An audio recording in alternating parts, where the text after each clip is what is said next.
And Doherty spoke to NBC Miami outside the jail to tell his side of the story. There was no traffic. It was 3 in the morning, you know? I think they just wanted to lock me up, but fair enough. Recap, the script shifts to how Doherty responded once released from jail, and this section leans into commentary and light criticism. Doherty's immediate reaction was to turn the situation into content. The moment he got out, he posted on X, "I'm free." But it makes for good fodder for social media. So in typical influencer fashion, Doherty took to social media to make light of his arrest. After his release from jail on Saturday night, Jack Doherty posted on X, "I'm free," with a photo of arms breaking free from chains, accompanied by a meme-style image of chains breaking apart. The script notes humorously that this reaction was a little dramatic. Hey, yo, you don't want to go neither. Back up. I'm just saying I got it. Back up. Don't worry about it. Back up. Back up. Go to the sidewalk, guys. Go to the sidewalk now.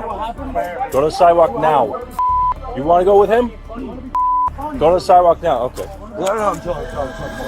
Subtly highlighting the disconnect between his lived experience and the theatrics expected in influencer culture. He also gave an interview to NBC Miami. Police in Miami Beach took Jack Doherty into custody.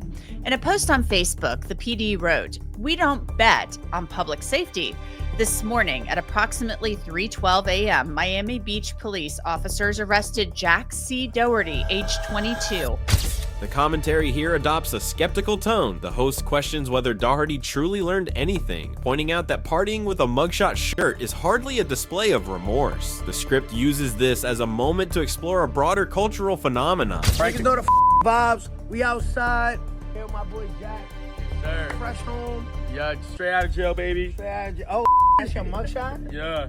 And we're live on parties. Let me do this. All right, come on, let's do it. All right, so turn around. Now squat off. Shortly after, Doherty went live on Party with rapper Tekashi 69, partying, joking, wearing a t-shirt featuring his mugshot, and participating in outrageous stunts. This section of the script leans into the absurdity of quickly commercializing a fresh arrest, noting that Doherty appeared to be using the moment to rebuild clout rather than introspect. The script is careful not to condemn him outright. Instead, it frames his actions as part of a pattern common among social media personalities who convert controversy into engagement.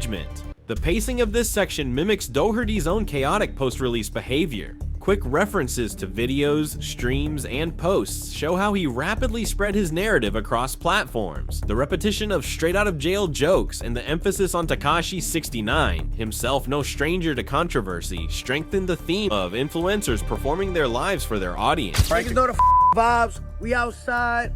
Here with my boy Jack. Yes, sir. Fresh home. Yeah, straight out of jail, baby. Straight out of jail. Oh, that's your mugshot? Yeah. And we're live on parties. Insisting he learned his lesson and claiming there was no traffic at 3 a.m. This televised statement framed him as dismissive of the seriousness of the charges, and the script points out the contradiction between his reflective tone and his later celebratory behavior. Influencers treating legal trouble as a branding opportunity. This section reinforces the idea that Doherty's arrests and reckless behavior may not be isolated incidents, but part of a larger pattern tied to his pursuit of attention and shock value.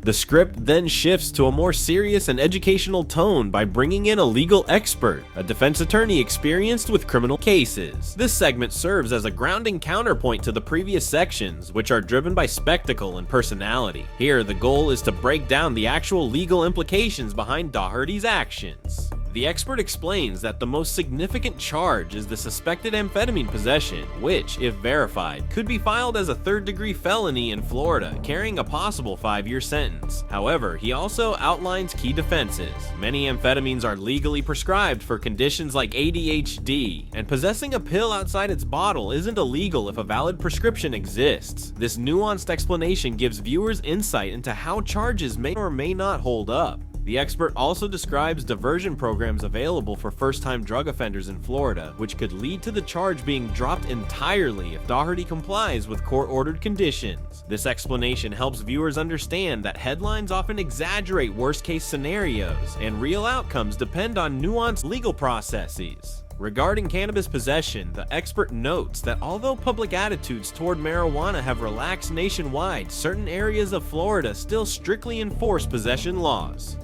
Nonetheless, this is viewed as a minor charge compared to the obstruction and resisting behaviors. The expert is more critical of Doherty's refusal to comply with police orders, calling it the most socially disruptive part of the incident. He emphasizes that officer commands exist to protect public safety, even at 3 a.m., and that Doherty's attempt to film content in the middle of the road justified police intervention. The script then moves into a detailed recounting of the actual incident. This section replicates the rhythm of news reporting, quoting police statements, replaying body cam footage, and supplementing with bystander videos. The pacing speeds up dramatically, with quick cuts between narration and clips, reflecting the chaotic nature of the moment itself. The central issue is straightforward. Doherty repeatedly stepped into the middle of Washington Avenue to film content, blocking traffic and creating a hazard. Police attempted to intervene, giving him multiple clear commands to get out of the roadway. Their verbal warnings, "Once I'm done with this bet," he replied, serve as a clear narrative pivot, showing Doherty actively choosing to disregard lawful orders. In true crime storytelling, this kind of defiance sparks the escalation that justifies police action, and the script underscores that point for viewers. The recap also emphasizes how the street scene quickly became a spectacle. Doherty's friends filmed on their phones, onlookers gathered, and clips began circulating online immediately. This environment, where police actions are instantly broadcast, adds tension on both sides. Viewers see the officers trying to maintain control while surrounded by cameras and commentary from the influencer's entourage. The script highlights the frustration of officers attempting to calmly remove Doherty from the street, only to be met with distractive banter and non-compliance.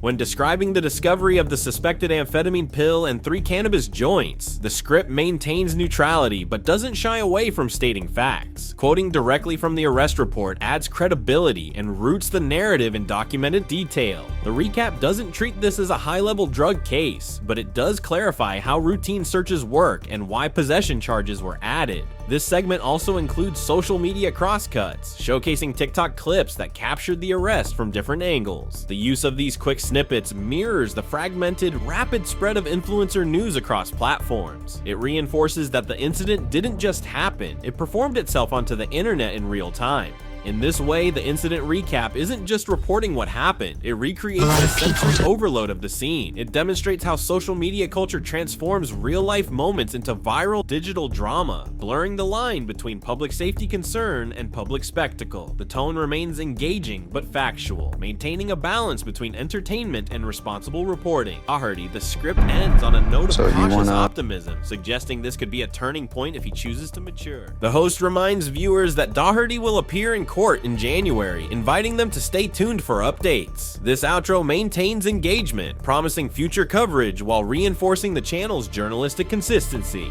The final moments include a full replay of the body camera footage, giving viewers the unedited context behind the polished storytelling. This transparency strengthens the channel's credibility, closing the episode with a blend of narrative closure and raw evidence.